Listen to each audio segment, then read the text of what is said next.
थोड़ी शिद्दत से आए तो है। हाँ बेटा, तो आज हमारे पास फर्स्ट ईयर का लेक्चर नंबर 95 है। सबसे पहले तो मुझे ये बताओ, कल मैंने कुछ चीज़ें समझाई थी। कहीं अगर वेक्टर लिखना है, ये लिखा हुआ है ए एरो, इसको क्या पढ़ता है? वेक्टर है, ठीक है। फॉर एग्जांपल एक वेक्टर दे दिया 2i + 3j, सही लिखा है गलत लिखा है? i कैप j कैप, ठीक है। i और j के जो कैप्स हैं ये कंपोनेंट्स हैं, लिख लो तो ज़्यादा अच्छा है। अगर 4 नंबर के लिए सवाल आ रहा है उसमें तुम कैप नहीं दिखा रहे हो, दिखा दो, ज़्यादा अच्छी बात है। एग्जामिनर को नंबर काटने का मौका क्यों दे रहे हो, ठीक है। हालांकि कैप ना लिखने पर नंबर नहीं कटता, लेकिन काटने वाला काट सकता है। अगर तुम्हारे 100 आ रहे हैं उसको कहीं तो रोकना है, वो यहाँ पे रोक सकता है, ठीक है। बहुत आसान सा तरीका है। अच्छा भाई, अब ज़रा बताओ, मैग्नीट्यूड ऑफ ए जब हम लिखते हैं तो इसके लिए मॉडुलस और ऊपर सेगमेंट की बजाय एरो निशान, ठीक है। और क्या लिखते थे मॉडुलस को? सिंपल है, इसका एक फॉर्मूला होता है, याद है? Modulus of a equals to √a² + b²। अब बताओ, आई और जे कंपोनेंट थे तो हम ए बी पे गए, अगर आई जे के होता फिर ए बी सी पे चले जाते, ठीक है। ये बात समझ में आ गई। अच्छा, एक्स वाई जेड प्लेन की मैं बात कर रहा हूँ, तो मैंने सिर्फ जो वेक्टर लिखा है वो 2 प्लेन पे लिखा है, एक्स और वाई प्लेन पे। जेड प्लेन पे अभी मैं लेकर नहीं गया, ठीक है। 2i + 3j + 7k अगर हो जाता तो हम जेड प्लेन पे काम कर रहे थे। अच्छा, ये तो हो गई कुछ ज़रूरी बातें। अब ये होता है ए कैप, इसको कहते हैं यूनिट वेक्टर है, ठीक है। यूनिट वेक्टर का एक फॉर्मूला होता है, क्या होता है? वेक्टर अपॉन इट्स मैग्नीट्यूड, ठीक है। अब ये फॉर्मूला तुम्हें याद है? ये तमाम वो चीज़ें हैं जो तुम लोग फिजिक्स में इससे पहले पढ़ चुके हो, ठीक है। और सब चीज़ें तुम्हें रटी हुई हैं। सिमिलरली इसी तरीके से मैं बात कर लूँ, मास क्या होता है? वेक्टर है, स्केलर है? स्केलर है। क्यों? मास की कोई पर्टिकुलर डायरेक्शन नहीं होती। लेकिन अगर मैं बात कर लूँ फोर्स, फोर्स एक वेक्टर है, कैसे पता लगा? क्यों? फोर्स का फॉर्मूला है F=ma। इसके अंदर एक्सेलरेशन क्या है? एक्सेलरेशन एक वेक्टर क्वांटिटी है, एक्सेलरेशन। अच्छा चलो मैं बात कर लूँ एक्सेलरेशन, वेक्टर है, स्केलर है? वेक्टर है, कैसे पता? एक्सेलरेशन का फॉर्मूला क्या होता है? वेलोसिटी पर यूनिट टाइम। अब a = change of v2 - v1 कह लो या v1 - v2 कह लो, change of v delta v upon per unit time, ठीक है। अब चेंज ऑफ वेलोसिटी, वेलोसिटी क्या होती है? चेंज वेलोसिटी डिस्प्लेसमेंट पर यूनिट टाइम, ठीक है। शॉर्टेस्ट डिस्टेंस पर यूनिट टाइम, ठीक है। अब शॉर्टेस्ट डिस्टेंस के लिए 2 पॉइंट होने ज़रूरी है। 2 पॉइंट हुए मतलब डायरेक्शन आ गई। तो यहाँ पे वेलोसिटी डायरेक्शन दे रही थी, वेलोसिटी भी वेक्टर थी, फोर्स भी वेक्टर था, मास जो है स्केलर क्वांटिटी था। अगर मैं बात करूँ W = mg वाला फॉर्मूला, ठीक है, तो उसके अंदर g ग्रेविटेशनल फोर्स आ जाती है, वहाँ से वेट भी तुम्हारा जो आ जाएगा वो वेक्टर में आ जाएगा, ठीक है। सिमिलरली वर्क डन का फॉर्मूला W = F × d, इसमें फोर्स आ गई, वर्क डन भी वेक्टर क्वांटिटी है, वर्क स्केलर।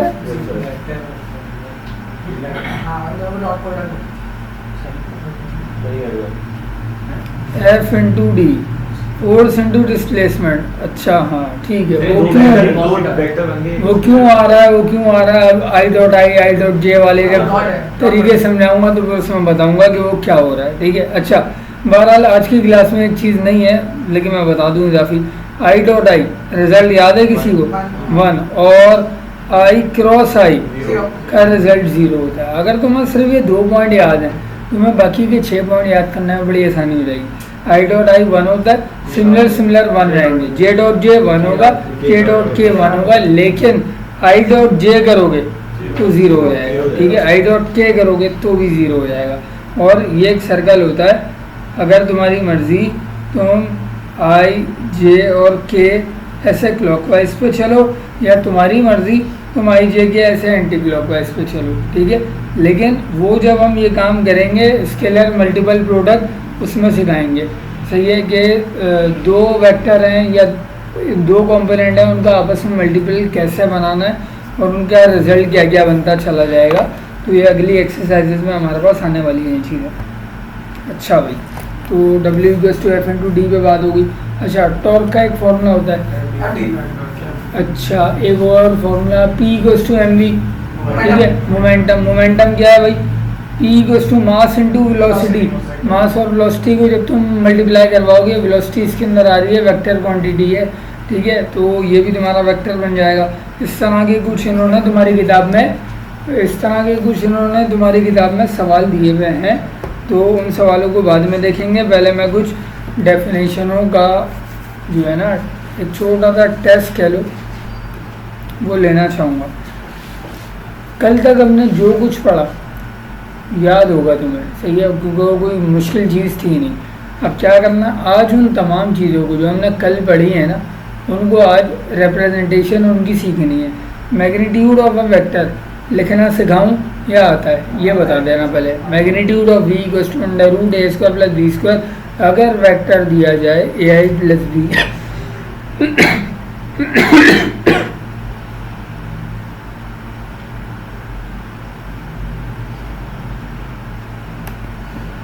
अगर वेक्टर, सॉरी भाई तबीयत कल भी बिगड़ी थी।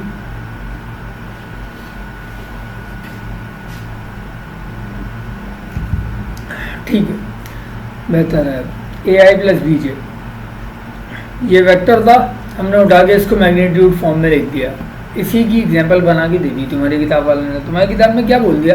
बोल रहा है कि भाई 7i - j 7i - 1j, ठीक है। A कितना है, B कितना है? A 7 है, B कितना हुआ?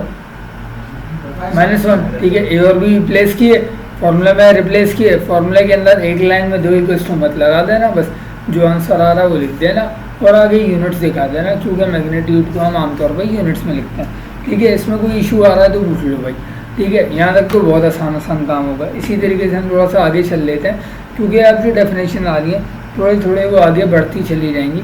लेट PQ, अब देखना ज़रा अब क्या हो रहा है। अब PQ 2 पॉइंट दे दिए, 2 पॉइंट दे दिए। पहला पॉइंट x1 y1 देते हैं हम नाम, दूसरे पॉइंट को हम आमतौर पर नाम देते हैं x2, y2, ठीक है। यही काम यहाँ पे हमने किया हुआ है। अब जब ये 2 पॉइंट आ गए, अब हम क्या कर रहे हैं, P से Q पे जा रहे हैं। Can be written as P से Q का जो वेक्टर होगा, P से Q का जो वेक्टर होगा वो क्या होगा? वो होगा x2 - x1 + y2 - y1। ये कोई चीज़ याद आ रही है तुम्हें? डिस्टेंस फार्मूला के अंदर हम यही वाले कंपोनेंट इस्तेमाल कर रहे होते थे। मॉड्यूलस ऑफ D = में होता था वो, √x2 - x1 का होल स्क्वायर + y2 - y1 का होल स्क्वायर। यहाँ पे तुम्हें उसकी बेसिक फॉर्मेट सिखाई गई है कि कार्टेशियन प्लॉट के अंदर XY प्लेन के अंदर जब भी 2 पॉइंट आ जाए, तो 2 पॉइंट का जब वेक्टर निकालने जा रहे हो पहले पॉइंट से दूसरे पॉइंट तक जाते हुए, तो पहले जो बाद में लिखा हो उसका एलिमेंट पहले लिखना है, फिर जो पहले लिखा हो उसको माइनस करा के लिखना है। जो बाद में लिखा था x2, y2 उसका एलिमेंट पहले लिखा, x2 लिखा माइनस x में से x को माइनस करवाना, x2 - y2 मत कर देना यहाँ पे, x2 - x1 times of I component plus y2 - y1 times of j component. ये करना था काम आपको सिर्फ। अब इसकी एग्जांपल ले लो, 2 पॉइंट दे दिए और बोल रहा है कि भाई कार्टेशियन प्लेन के अंदर ये 2 पॉइंट मौजूद हैं, find its magnitude of vector PQ। सबसे पहले तो वेक्टर PQ निकाल लेंगे। वेक्टर PQ निकालने के लिए हमने क्या किया, हमने ये 2 पॉइंट उठाए। ये 2 पॉइंट उठाने के बाद मॉडुलस ऑफ PQ, मॉडुलस का फॉर्मूला क्या था? अच्छा, यहाँ थोड़ा सा डायरेक्ट हो रहा है, अगर हम इसको डायरेक्ट ना करें और पहले तो ऊपर वाली फॉर्मेट बना के सोचना है इसकी। PQ सिर्फ वेक्टर बनाना है इसका। वेक्टर बनाने के लिए x2 - x1 I component plus y2 - y1 j component. इसका x2 कितना है? 13 - 7 कितना आ रहा है रिजल्ट? 6, और 8 - 0 8, 6 आ रहा है और 8 आ रहा है। 6i + 8j ये तुम्हारे पास बन गया। अब अगर हम इन्हीं को स्क्वायर करके ये वाला फॉर्मूला लगाएं, 6 का स्क्वायर प्लस 8 का स्क्वायर डायरेक्ट बन जाएगा, ठीक है।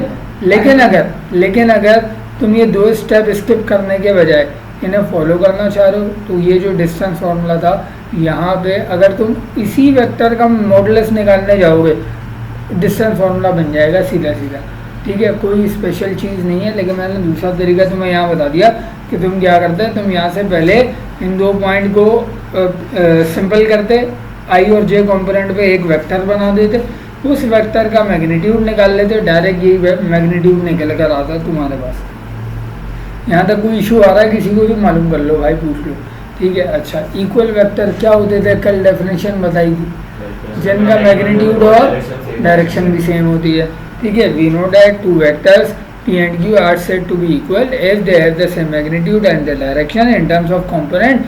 If वेक्टर P के ज़रा एलिमेंट पढ़ना AI प्लस BJ और Q के एलिमेंट पढ़ना A'(I) प्लस B'(J), ठीक है।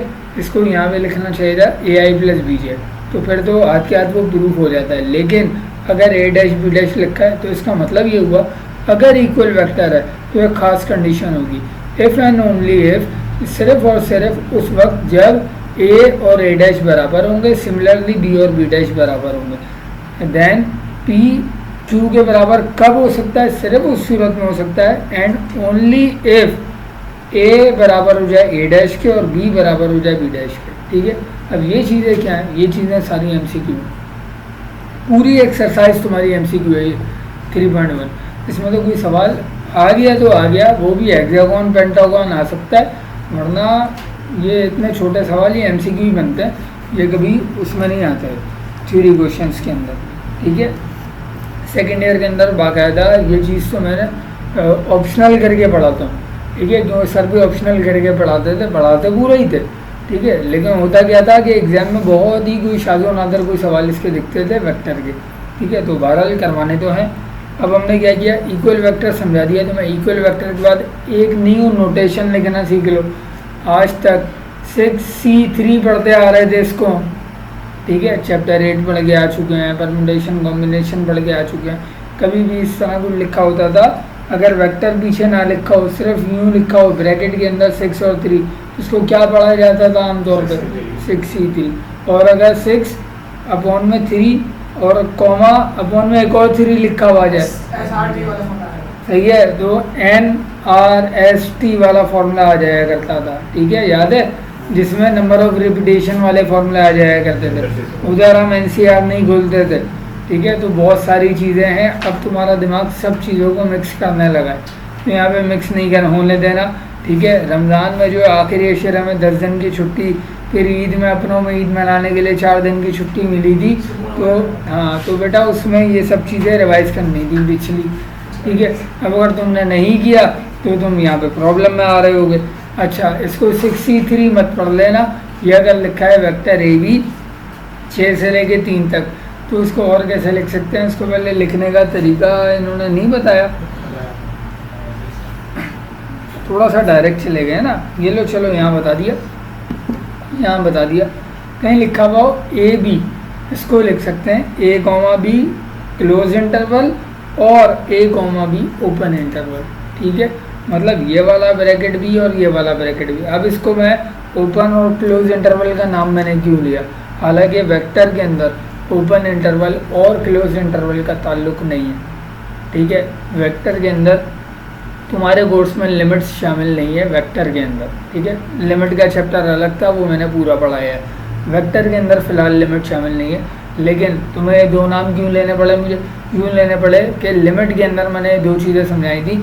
राउंड ब्रैकेट को जो है ओपन इंटरवल, जबकि जो है बाउंडेड ब्रैकेट को हम क्लोज इंटरवल पढ़ते थे। क्लोज इंटरवल क्या होता था, जिसके अंदर बाउंड्री शामिल होती थी, ओपन इंटरवल में बाउंड्री शामिल नहीं हुआ करती थी। यहाँ पे कोई ताल्लुक नहीं है, AB लिखा हुआ है, A, B करके लिख दिया, या इस तरह इस ब्रैकेट में लिख दिया, कोई फ़र्क नहीं पड़ने वाला।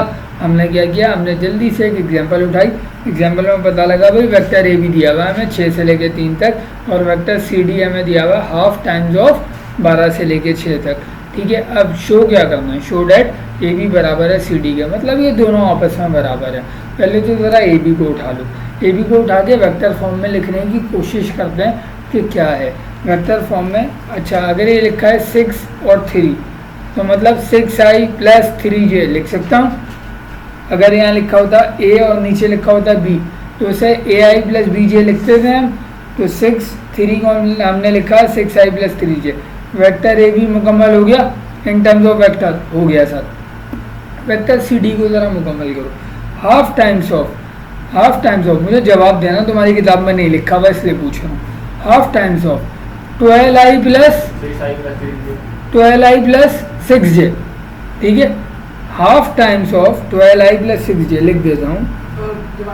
सी D vector equals to half times of 12i plus 6j।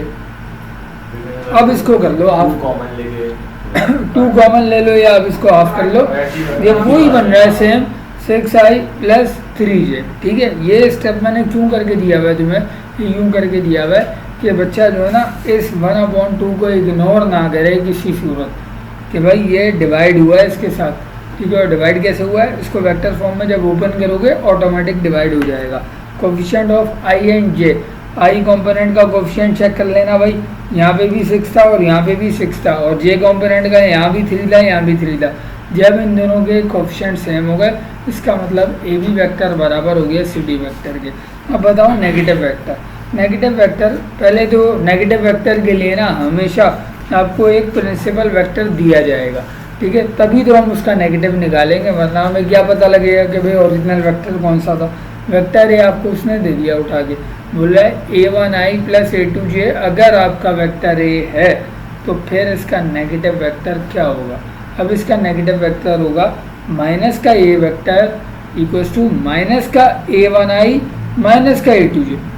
मतलब जो जो चीज़ें यहाँ प्लस प्लस प्लस में थी वो सब वहाँ पे माइनस माइनस माइनस में लिखी गई हैं। जो लेफ्ट साइड पे लिखा हुआ है पूरा रियल वेक्टर था, जबकि जो राइट साइड पे लिखा हुआ है वो उस गिवन वेक्टर का नेगेटिव वेक्टर है, ठीक है। नेगेटिव वेक्टर लिखने का तुम्हें तरीका आ गया। अब ये चीज़ कोई, मैं क्या बोलूँ, अब 4 नंबर के लिए कौन देगा, कोई भी नहीं देगा ऐसा सवाल, ठीक है। तो ये MCQ की चीज़ें हैं सिर्फ। a equals to 6i plus j लिखा हुआ है, और अगर मैं इसका नेगेटिव वेक्टर पूछ लूँ तो माइनस का वेक्टर ये निकाल लेना भाई, माइनस का 6i और माइनस का j, और चाहो तो माइनस कॉमन ले लो, इस तरीके से दिखा दो। लेकिन ओपन करके लिखोगे तो ये फॉर्मेट आएगी जो भी मैंने एक्सप्लेन की है तुम्हें। कुछ मज़ीद बात कर लें। यूनिट वेक्टर थोड़ी देर पहले फार्मूला बता दिया मैंने, ठीक है। जो फार्मूला बताया वही फार्मूला है, और जो फार्मूला तुम फिज़िक्स में पढ़कर आए हो वही सेम फार्मूला है, ठीक है। हाँ, एक चीज़ पे बस ध्यान रखना कि डॉट प्रोडक्ट और क्रॉस प्रोडक्ट पे आपकी स्केलर और वेक्टर क्वांटिटीज़ चेंज होती चली जाती हैं। फॉर एग्जांपल बिल्कुल बच्चे ने सही बताया, जैसे W equals to F into D cross product है, ठीक है। अच्छा, डॉट प्रोडक्ट में A dot B equals to AB cos theta लगता है, जबकि क्रॉस प्रोडक्ट में A cross B equals to AB sine theta लगता है, ठीक है। ये फॉर्मूला भी तुम्हें याद होना चाहिए। और 2 फंडामेंटल फार्मूले हैं, फंडामेंटल तो नहीं, कंपोनेंट्स निकालने के बेसिक फार्मूले हैं। Fx equals to F cos theta, Fy equals to F sine theta, ठीक है। ये वो चीज़ें हैं, बेसिक चीज़ें जो तुम्हारी फिंगर टिप पे तुम्हें रटी हुई होनी चाहिए, फिर तो तुम वेक्टर के अंदर कहीं भी परेशान नहीं होगे, ठीक है। यूनिट वेक्टर की बात कर लेते हैं। यूनिट वेक्टर v से अगर हम रिप्रेजेंट कर रहे हैं ai प्लस bj को, देन यूनिट वेक्टर का फॉर्मूला वही है a square plus b square. इसकी एक एग्जांपल ले लो। यूनिट वेक्टर का पहले ये जो फॉर्मूला है ये किसका फॉर्मूला है, मैग्नीट्यूड का, ठीक है। लेकिन यूनिट वेक्टर का क्या होगा, वेक्टर अपॉन इट्स मैग्नीट्यूड। मतलब यूनिट वेक्टर जब भी पूछे पहले हमें मैग्नीट्यूड निकालना है, और अगर हमें मैग्नीट्यूड निकला हुआ दे दे पहले से तो थैंक यू अंकल करना है और डायरेक्ट ये फॉर्मूला अप्लाई कर देना है, और ऊपर लिखोगे वेक्टर, नीचे लिखोगे उसका मैग्नीट्यूड। जब वेक्टर लिखने जाओ तो पूरा वेक्टर लिखना ai प्लस bj, ठीक है। अगर c के भी लिखा है तो फिर लिखेंगे आगे, ठीक है। ai प्लस bj पूरा वेक्टर आएगा, नीचे मैग्नीट्यूड आ जाएगा। मैग्नीट्यूड 2 यूनिट आ सकता है, 7 यूनिट आ सकता है, √50 यूनिट आ सकता है, कुछ भी कोई भी टर्म आ सकती है तुम्हारे पास, ठीक है। अच्छा, फॉर एग्जांपल ये एक मिसाल दी। अच्छा, ये मिसाल मुझे एक्सप्लेन करने की ज़रूरत तो नहीं है बिल्कुल भी, क्योंकि ये अब तुम्हें समझ में आई भी होगी। तो हाँ, अगर समझ नहीं है तो बता दो भाई ये भी, ठीक है। ये हमने कैसे किया, क्या किया, इसमें कोई मुश्किलात नहीं थी। पहले सबसे जो i का कॉम्पोनेंट है उसे a पढ़ते हैं, जो j का जो कोफिशिएंट है उसे b पढ़ते हैं। a 1 है, b -7 है, a b बता दिया। मैग्नीट्यूड निकाल लिया अंडर रूट ए स्क्वायर प्लस बी स्क्वायर से, जो कि इतना आएगा। यूनिट वेक्टर का फॉर्मूला लगाया, vector upon its magnitude, apply किया तो फिर यहाँ पे जाके अलग अलग करके अप्लाई कर दो। यहाँ पे ये स्टेप अगले स्टेप पे आने का था, उन्होंने एक ही लाइन पे लिख दिया, ठीक है। I upon this whole term minus 7j upon this whole term, दोनों को अलग अलग करके जहाँ सिंप्लीफाई हो रहा है कर देना। नल वेक्टर क्या होता है भाई, जिसका इनिशियल पॉइंट और टर्मिनल पॉइंट सेम होता है, या इन अदर वर्ड्स जिसका मैग्नीट्यूड 0 हो, ठीक है।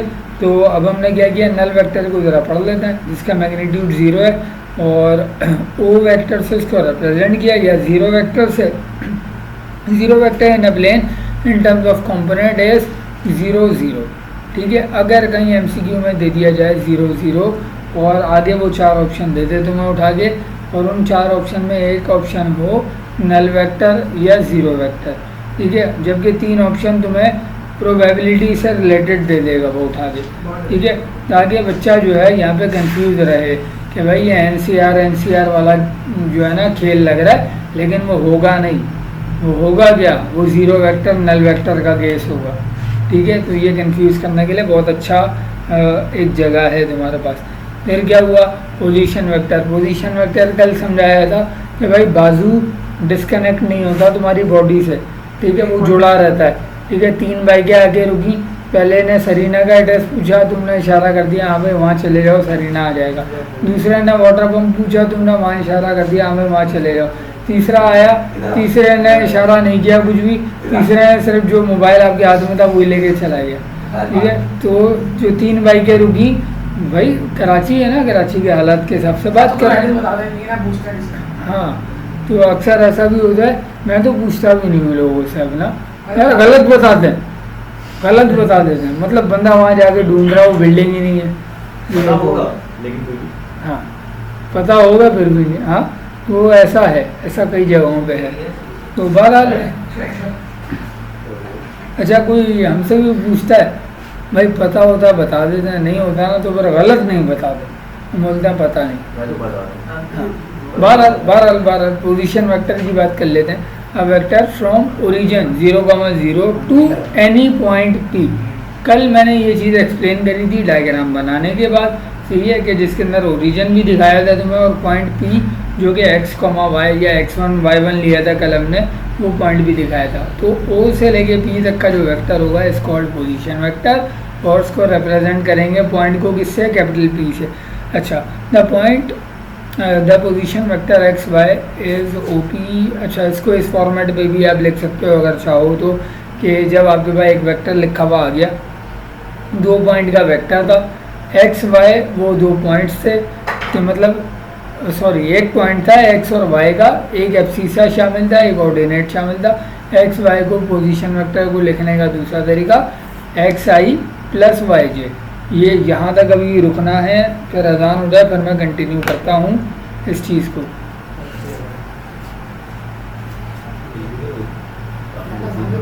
बल्कि नहीं, अभी इस टाइम पे अपनी तो हाँ इस टाइम पे अजान का भी, चलो ठीक है 1 बजे रुकेंगे, 1 बजे होगी ना अजान, फिर रुक जाएंगे, ठीक है।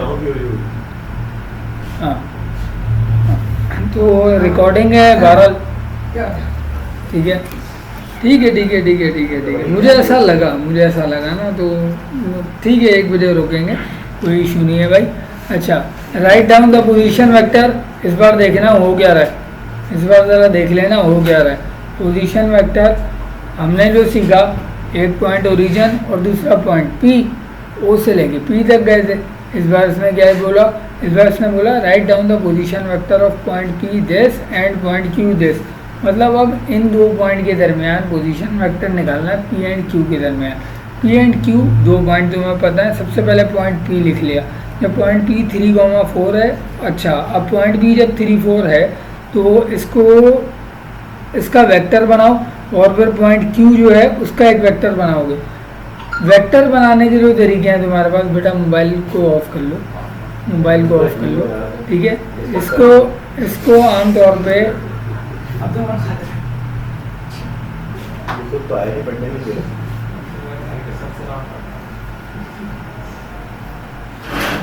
ये चीज़ थी तुम्हारी किताब में जो कहना चाह रहा है ना, ओरिजिन अपनी जगह पे, ओरिजिन चेंज नहीं हो रहा।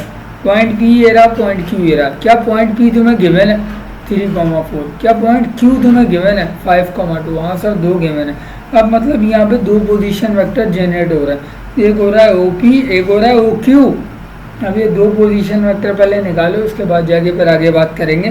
सबसे पहले हमने क्या किया, हमने फैसला किया भाई ओपी निकालने का, मतलब 3,4 वाले पॉइंट को इस्तेमाल करते हुए पोजीशन वेक्टर लिख दो। OP बराबर था 3,4 के, मतलब 3i + 4j के बराबर था। अब OQ कैसे लिखोगे, 5i + 2j करके लिखोगे। ये सिर्फ इसको पोजीशन वेक्टर को लिखने का तरीका था, और कोई आज मैंने नई चीज़ नहीं बताई है अभी तक। पैरेलल वेक्टर क्या होते हैं?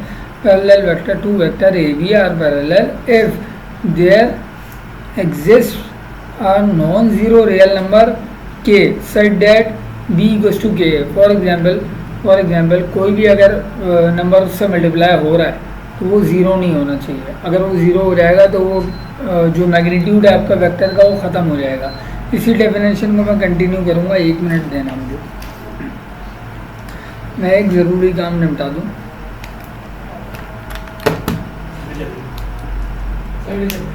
रिकॉर्डिंग। हाँ बेटा, तो चलो हम आगे वापस।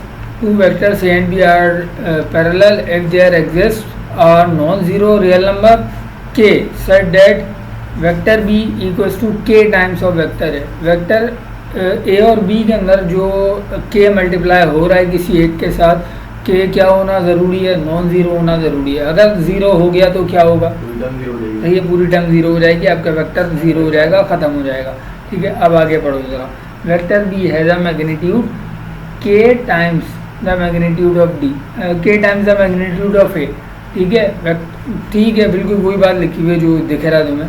If k is negative then anti parallel to B, A is anti parallel, तो लिखनी है, प्लॉट भी तो करके देना चाहिए था ना या इनको। इफ k इज़ नेगेटिव, अगर k नेगेटिव हो जाएगा डायरेक्शन चेंज हो जाएगी, देन ठीक है, चलो एंटी लिख दिया इन्होंने, डायरेक्शन वैसे चेंज हो जाएगी इधर। A is anti parallel to vector B। ठीक है, अच्छा मेन चीज़ जो लानी है ना मुझे, मेन चीज़ जो मुझे अभी भी लानी है, अभी तक वो स्टार्ट नहीं हुई है, बताते हैं।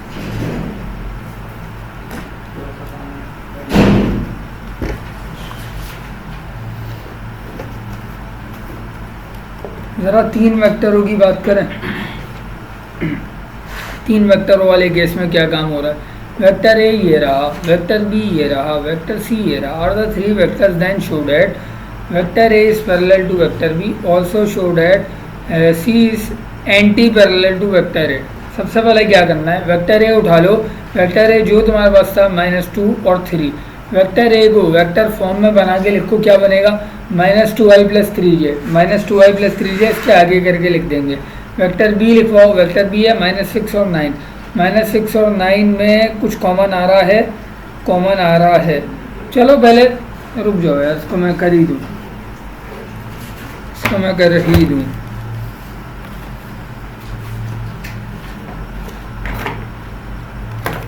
क्योंकि तुम्हारी किताब में बहुत सारी चीज़ें डायरेक्ट हैं।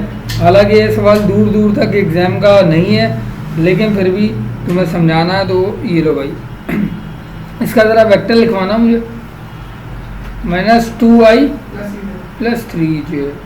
ठीक है, वेक्टर B क्या दिया हुआ, कोई एक बच्चा पढ़ लो, -6 और 9, हाँ इसको लिखवाओ, -6i + 9j, कुछ कॉमन आ रहा है,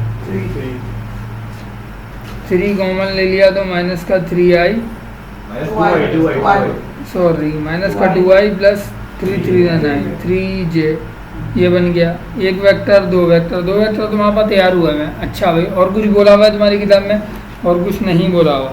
ए आ गया, बी आ गया, ए और बी लाने के बाद तुमने क्या किया कि इनके पैरेलल निकालने थे। ये क्या बोल रहा है, B goes to this 3a क्यों लेकर आ गया डायरेक्ट आंसर में।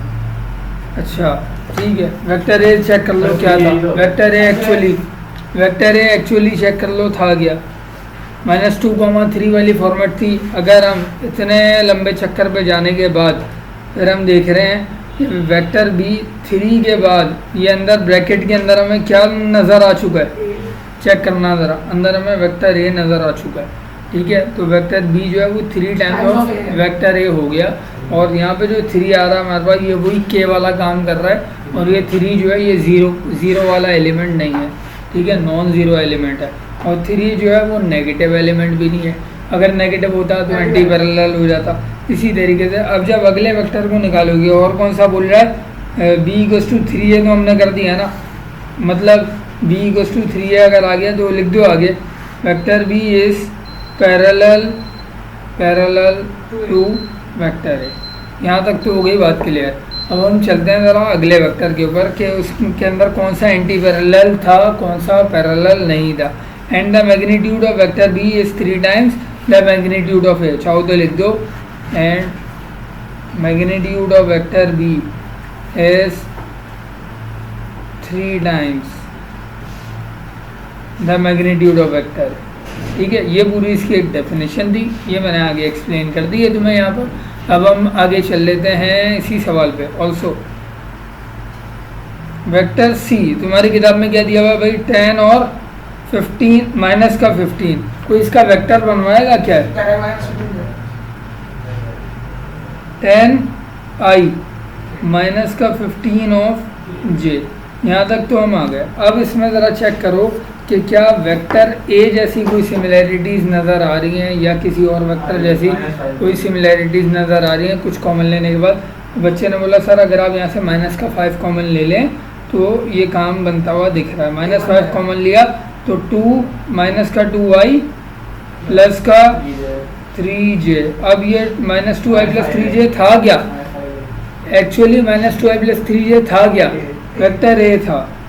Vector C -5 times of vector A बन गया, और नेगेटिव साइन ने क्या बता दिया, ये एंटी पैरेलल है। ठीक है, तो बस ये छोटी मोटी चीज़ें थी जो कि मैंने तुम्हें यहाँ पे एक्सप्लेन करनी ज़रूरी थी, क्योंकि बेटा ये चैप्टर ऐसा है इससे MCQ ठीक ठाक निकलते हैं, तो MCQ कोई भी गलत करके नहीं आना है इस चैप्टर का। ठीक है, अब हम आगे चलते हैं, एडिशन एंड सब्ट्रैक्शन को देख लेते हैं जल्दी से, फिर मज़ीद आगे तुम्हें लेके चलूँगा। आज की क्लास को मज़ीद प्रोसीड करना है। वेक्टर ए दिया हुआ है a1i + a2j, वेक्टर बी दिया हुआ है b1i + b2j। ठीक है, दोनों को ऐड करना है या सब्ट्रैक्ट करना है। पहले ऐड कर लेते हैं। ऐड करने में x वाली टर्म में क्या हो गया, कोई इशू है तो बताओ मुझे।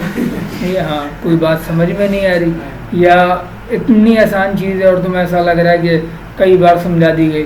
ठीक है, अगर ये लग रहा है तो फिर चाहो तो मैं यहाँ पर रुक सकता हूँ, क्योंकि मुझे अभी इसके बाद एक टॉपिक जो कराना है ना, वो सेकेंड ईयर का टॉपिक। ठीक है, वो टॉपिक करवाना ज़रूरी है। ये वो चीज़ें हैं जो तुम्हारी किताब में है, लेकिन तुम्हारे रजिस्टर में मुझे चाहिए, तुम्हारे रजिस्टर में मुझे चाहिए। ठीक है, तो इसमें क्या करना था भाई, इसमें सिंपल एडिशन करके दिखानी थी, एडिशन करके तुमने दिखा दी। अब तुम्हारा एक काम मैं दे रहा हूँ घर के लिए, होमवर्क में ये काम है कि इसकी पूरी थ्योरी तुम्हें रीड करनी है। ठीक है, ये पूरी थ्योरी रीड करनी है, सही है, लाजमी तौर पे रीड करनी है।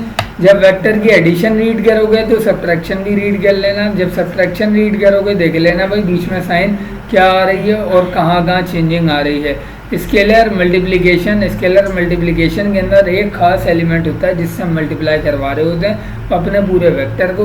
तो इसके ऊपर एक इन्होंने एग्जांपल दी हुई है, चाहो तो एग्जांपल समझ लो, बहुत आसान सी एग्जांपल दी। वेक्टर वी जो था तुम्हारे पास, उसके अंदर के को मल्टीप्लाई करवाना है, तो फाइंड के वी वेक्टर का मैग्नीट्यूड। ठीक है, फाइंड के वी मैग्नीट्यूड। तो मैग्नीट्यूड निकालने के लिए वेक्टर वी ये था, वेक्टर वी का जब तुम मैग्नीट्यूड निकालोगे वो आ गया 5। वेक्टर v का मैग्नीट्यूड निकाल दिया। अच्छा, नाउ के वी -2 टाइम्स ऑफ ये, अच्छा वैल्यू दी हुई है ना -2 टाइम्स ऑफ दिस। ठीक है, -2 times of modulus of v लेकर आ चुके हो, थोड़ी देर पहले 5 आया था। ये दोनों वैल्यू मल्टीप्लाई करें, आंसर निकाला डेट सेट। अब मुझे जहाँ तुम्हें लेके चलना है ना वो जगह है ये 82 पेज नंबर पर है। Unit vector in other vector, चलिए बढ़िया। हाँ कर रहा हूँ ना, रुक जाओ। यूनिट वेक्टर निकालना था। यूनिट वेक्टर का फॉर्मूला एक तो वही वाला ही है, वही वाला ही चलेगा, कोई चेंजिंग नहीं आएगी इसमें। इसमें वेरिफिकेशन को ज़रा समझ लेना, ये थोड़ी टफ है तुम्हारे लिए, ठीक है। हाँ 1 तो आएगा, लेकिन ये सवाल ज़रा समझ लो, ये सवाल थोड़ा सा बाकी सवालों से टफ है। सवाल तुम्हारे सामने है, फाइंड, बेटा खामोशी बिल्कुल ना, find unit vector in the direction of, exam में आता है कभी कभी, ठीक है। ये क्वेश्चन ऐसा है कि जो पूछा जा सकता है, find the unit vector in the direction of this vector and verify. Verify का मतलब जो भी वेक्टर इस वेक्टर की डायरेक्शन में आएगा वो भी एक यूनिट वेक्टर आएगा और उसका भी मैग्नीट्यूड 1 होगा, ठीक है। तो हमें ये प्रूफ करके देना है। कैसे प्रूफ होगा? सबसे पहले जो वेक्टर दिया हुआ है उसको लिख लो, उसका मैग्नीट्यूड निकाल लो। √a² + b² किया, मैग्नीट्यूड आ गया भाई 5 यूनिट, ठीक है। बुक वाले ने इधर यूनिट नहीं लिखा, आप लिख दोगे। अब 5 यूनिट आ गया गिवन वेक्टर का। उससे क्या पता लगा कि गिवन वाला वेक्टर तो यूनिट नहीं है। अब जो यूनिट वेक्टर होगा वो क्या होगा? Hence unit vector in the direction of this vector, vector v is, कैसे निकालोगे? वेक्टर ओरिजिनल अपॉन उसका मैग्नीट्यूड। वेक्टर लिखा ऊपर नीचे, मैग्नीट्यूड लिखा, पार्शियली ब्रेक करके अलग अलग करके लिख दिया। यहाँ तक आ गए सब लोग। अब सिर्फ वेरिफिकेशन करनी है, ठीक है। वेरिफिकेशन कैसे करोगे? जो तुम्हारा फाइनल वेक्टर बच गया, ठीक है, जो तुम्हारा फाइनल वेक्टर बच गया उसका √a² + b² करते हुए उसका जब तुम मैग्नीट्यूड निकालोगे वो 1 आना चाहिए तुम्हारे पास। इस वेक्टर का जब तुमने मैग्नीट्यूड निकालने की कोशिश करी उसका आंसर आ गया 1। हैंस प्रूव्ड, यही हैंस वेरीफाइड करते हुए आपने छोड़ देना। इसके बाद अब तुम्हारी किताब में थोड़े से मामला बिगड़ते हुए नज़र आए तुम्हें, वो आए यहाँ पे कि सर ये क्या लिखा हुआ है, ये क्या लिखा हुआ है कि 2 पॉइंट हैं आपस में डिवाइड हो गए, एक रेशो थ्योरम से डिवाइड हो गए और MB + NA/M + N। आज तक कभी भी सर सफदर ने ये वाला फॉर्मूला नहीं सिखाया बच्चे को, ना मैंने सिखाया है, ठीक है। M1x2 + M2x1 वाला फॉर्मूला हमने आज तक बताया नहीं है। अब इन फॉर्मूले में है क्या मामला? M1x2 + M2x1 M1 + M2, M1y2 + M2y1 M1 + M2। ये मैं जो फॉर्मूलों के नाम ले रहा हूँ सेकेंड ईयर के फॉर्मूले हैं, सेकेंड ईयर के फॉर्मूले हैं, ठीक है। सॉरी मैं उल्टा कह गया हूँ, प्लस वाला फॉर्मूला सिखाया, माइनस वाला फॉर्मूला आज तक कभी सर ने भी नहीं बताया, ठीक है। माइनस वाला फॉर्मूला इंटरनल और एक्सटर्नल डिवीजन पॉइंट्स के लिए होता है, ठीक है। अब यहाँ से मैं थोड़ा सा सेकेंड ईयर को लाना चाहूँगा और फाइनली तुम्हें यही वाली मिसाल सेकेंड ईयर वाले फॉर्मूले को लिख के करवाऊँगा ना, तो फिर तुम्हें आसानी से समझ में आएगी। इससे पहले हम कुछ ज़रूरी बातें कर लें। अब सेकेंड ईयर की बातें अब शुरू हो रही हैं जो कि तुम्हारे कोर्स का हिस्सा चलो अब तो बन गई है वेक्टर की वजह से। ये मैंने क्या ड्रॉ किया? हाँ भाई, ये एक लाइन ड्रॉ कर दी, इसका एक पॉइंट है ए, एक पॉइंट है बी। स्टार्ट हुई ए से बी और एंड हुई बी पे। स्टार्टिंग पॉइंट को क्या पढ़ेंगे? इनिशियल पॉइंट, और एंड पॉइंट को क्या? Terminal point. इन दोनों के बिल्कुल दरमियान में अगर मैं दे दूँ पॉइंट सी, तो पॉइंट सी इन दोनों का क्या होगा? मतलब ये दोनों डिस्टेंसेस अगर बराबर हो जाए, अगर D1 = D2 हो जाए, इसका मतलब पॉइंट सी क्या है हमारे पास? Point C is the mid point between A and B, ठीक है। अब मिड पॉइंट है point C, let point C के पॉइंट्स थे x, y, ठीक है। पॉइंट ए के पॉइंट्स थे x1, y1, पॉइंट बी के पॉइंट्स थे x2, y2, और हमें मालूम करके देना ये वाला पॉइंट x, y।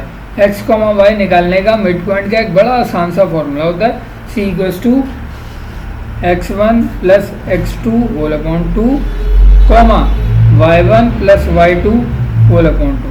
ये हो गया मिड पॉइंट का फॉर्मूला, ये तुम्हें याद होना चाहिए। क्या?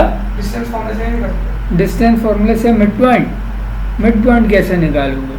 पॉइंट कैसे निकालोगे? वो तो डिस्टेंस निकाल के देगा यूनिट के अंदर, ठीक है। डिस्टेंस फॉर्मूला, बच्चे ने बोला कि सर मैं ए से बी का डिस्टेंस निकालूँ, वो तो ए से बी का डिस्टेंस उठा के दे देगा। हाँ, डिस्टेंस फॉर्मूला से प्रूफ हो सकता है ये पॉइंट। कैसे कि तुम ए से सी का डिस्टेंस निकाल लो और फिर तुम सी से बी का डिस्टेंस निकाल लो, दोनों सेम आने चाहिए। अगर दोनों डिस्टेंसेस सेम आ गए तो भी ये वेरीफाई हो जाएगा कि हाँ भाई पॉइंट सी जो था वो मिड पॉइंट था, ठीक है। लेकिन जब पॉइंट सी तुम्हें मालूम ही नहीं है कि उसका एब्सिसा कितना और ऑर्डिनेट कितना है, तो फिर उसे निकालने के लिए हम मिड पॉइंट इस्तेमाल करते हैं। इस फॉर्मूले का नाम होता है मिड पॉइंट फॉर्मूला। ये मैं क्यों बता रहा हूँ तुम्हें, ये यूँ बता रहा हूँ, अगर एग्जाम में एमसीक्यू में ये फॉर्मूला पूछ लिया जाए तो तुम्हें एटलीस्ट पता तो हो गए। इसे कहते हैं मिड पॉइंट। आसान तरीन फॉर्मूला है ये इसीलिए लिखवा दिया। एक होता है मिड पॉइंट और एक होता है इसी का ही भाई डिवीजन पॉइंट फॉर्मूला। थोड़ा सा डिफरेंट हो जाएगा डिवीजन पॉइंट। अब डिवीजन पॉइंट में क्या होता है, डिवीजन पॉइंट में लाइन वही उठा ली मैंने ए से बी। इस बार जो डिवीजन हुआ ना, इस बार मिड पॉइंट पे नहीं आया सी, इस बार सी आ गया कहीं यहाँ पे। अब देखना जरा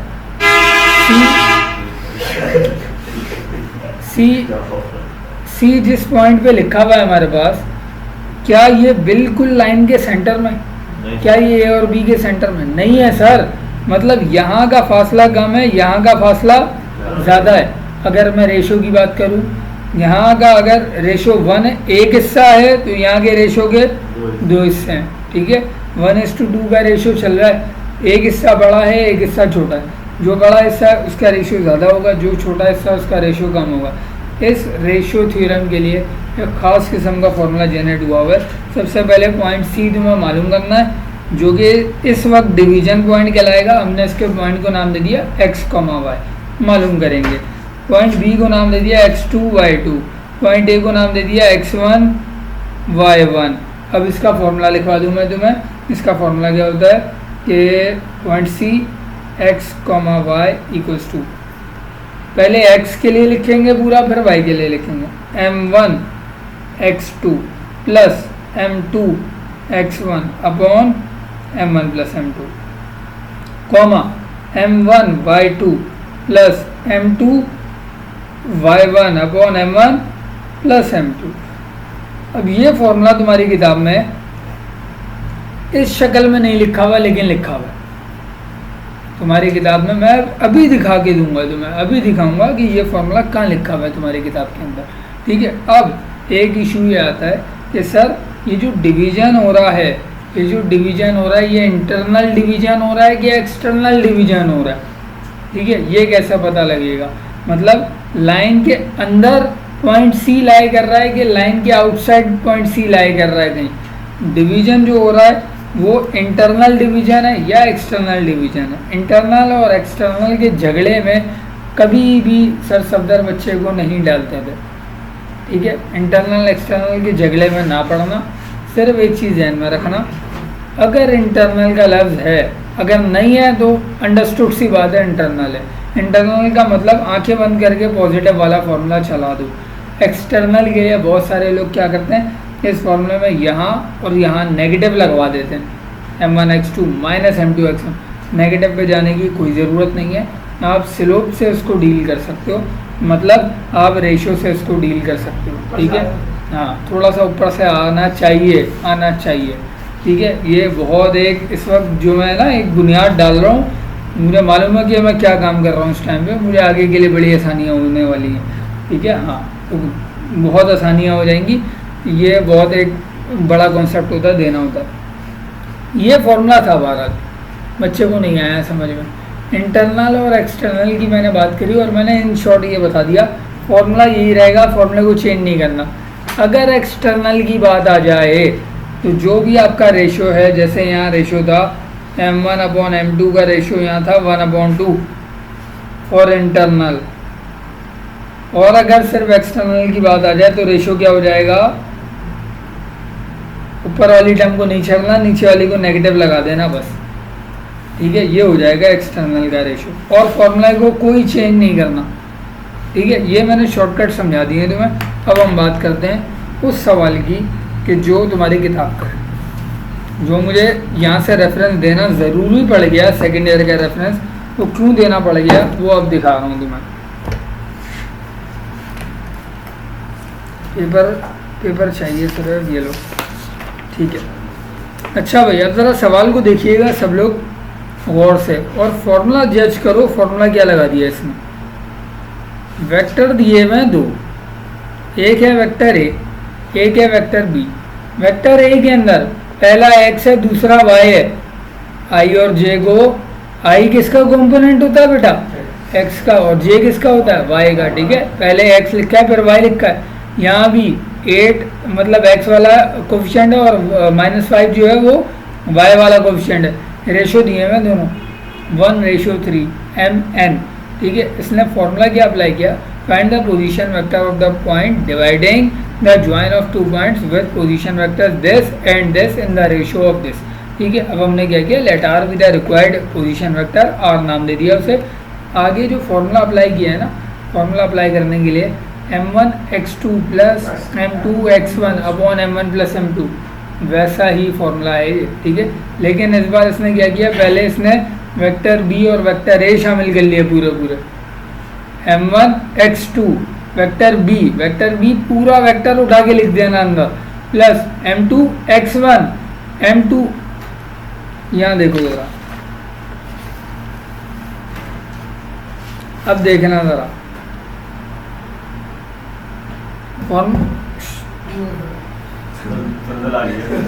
फॉर्मूला क्या लिखा था मैंने? m1x2 plus m2x1 upon m1 plus m2। Upon में चेक करो पहले तो, अपॉन में बोल रहा है दोनों स्लोप को ऐड कर दो, अपॉन में बोल रहा है दोनों स्लोप m और n को ऐड कर दो। ऐसा ही किया भाई, m प्लस n लिखे मैं, हाँ सर लिखे मैं।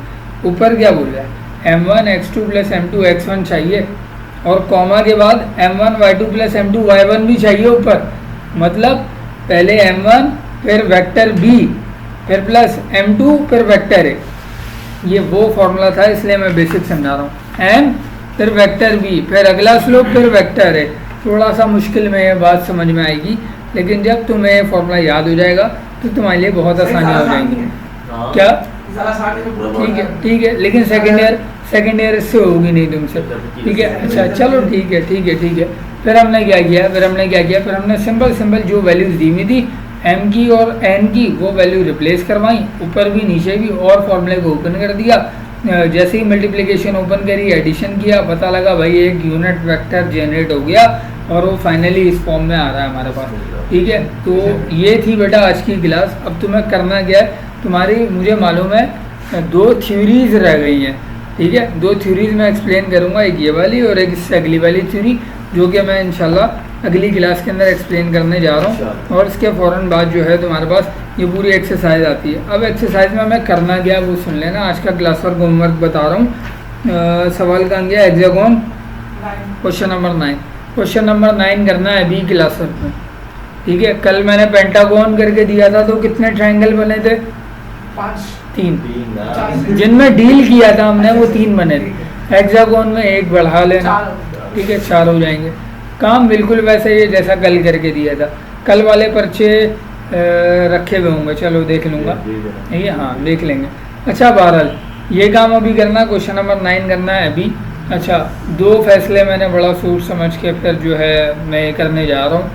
वो फैसले ये हैं कि भाई vector main source of MCQs है, ठीक है। क्वेश्चन निकलेगा, ठीक है, लेकिन वो क्वेश्चन अगर आसान वाला है बच्चा कर लेगा, मुश्किल वाला है तो बच्चा छोड़ के आ जाएगा। तो भाई अगर छोड़ना ही है ना, तो एक काम ये कर लो कि वेक्टर, नहीं, मैं ये नहीं कह रहा हूँ कि आपने ये चैप्टर नहीं करना है, मैं पूरा करवाऊँगा यहाँ पे। करना ये है इस वेक्टर के ऊपर, वेक्टर के पूरे चैप्टर के ऊपर काम, जो ऑप्शनल वाला जो काम था ना, ठीक है, वो थोड़ा सा मैं करने की कोशिश करना चाह रहा था। लेकिन बहरहाल चलो देख लेते हैं। 2 डिसीजन है वो सुन लेना। 3.1 एक्सरसाइज है, ठीक है। सबसे पहले तो ये सुन लो, कल है सैटरडे के दिन आना ज़रूरी नहीं है, ठीक है। ये मैंने एक आसानी कर दी है तुम लोगों के लिए कि भाई ये जो टॉपिक अभी चल रहा है इसमें कल वाले दिन तुम लोग का आना ज़रूरी नहीं है। संडे को तो वैसे ही छुट्टी है, तुम्हें आना है पीर मंगल बुध अपने दिनों में अपने टाइम पे, ठीक है। दूसरी बात, जहाँ तक ये बात थी कि सर वेक्टर का काम 3.1 आज होमवर्क में पूरी मिल रही है, 3.1 पूरी मिल रही है। दूसरी बात ऑप्शनल मैं इसको रखना चाह रहा था कि तुम इसका काम करो या ना करो, तो मैं इसका काम चेक नहीं करूँगा, मैं इसका काम चेक नहीं करूँगा। मैं ये बात कहना चाह रहा हूँ, अगर करवाना चाहें वो करवा सकते हैं। जो लोग पूरा काम करके काम चेक करवाना चाह रहे हैं बिल्कुल करवा सकते हैं, लेकिन 3.1 जैसा पहले एक्सरसाइज है आज, वेक्टर के चैप्टर का काम मैं तुमसे मांगूंगा नहीं, पूरे चैप्टर का मैं तुमसे काम नहीं मांगूंगा, लेकिन क्लास पूरी सुननी है। क्लास सुनाने के लिए तुम्हें यहाँ पे बुलाऊंगा जरूर। तो आपको कैसे पता बच्चे को पूरी क्लास में? तो आप बुलाएंगे ना। यहाँ बुला रहा हूँ ना, कल नहीं बुला रहा, खाली कल नहीं बुला रहा, बाकी जो अगले 3 दिन है उनमें तो बुला रहा हूँ, ठीक है। तो इसीलिए तो बुला रहा हूँ। तो आज क्लास वर्क में क्या मिला है? क्वेश्चन 9 अभी करके दे दो जल्दी से, और बाकी होमवर्क में पूरा चैप्टर पूरी एक्सरसाइज करनी है। क्या क्वेश्चन 9 चेक तो नहीं होगा ना? ऑप्शनल है। करना अभी ये क्लास वर्क चेक हो रहा है ये हाँ, सिवाय क्लास वर्क के, ठीक है। चलो अच्छा हुआ बच्चे ने बता दिया, मैंने रूल के अंदर हाथ क्या तरमीम कर दी ना, क्लास वर्क चेक होगा, ठीक है। हाँ तो रूल टूटा नहीं है, रूल मॉडिफाई हुआ है। हाँ, रूल में एक और चीज़ इजाफी शामिल हो गई है, ठीक है। हाँ, टूटा नहीं है रूल। चलो भाई, थैंक यू। रिकॉर्डिंग हो गया, लाइट ऑन करें।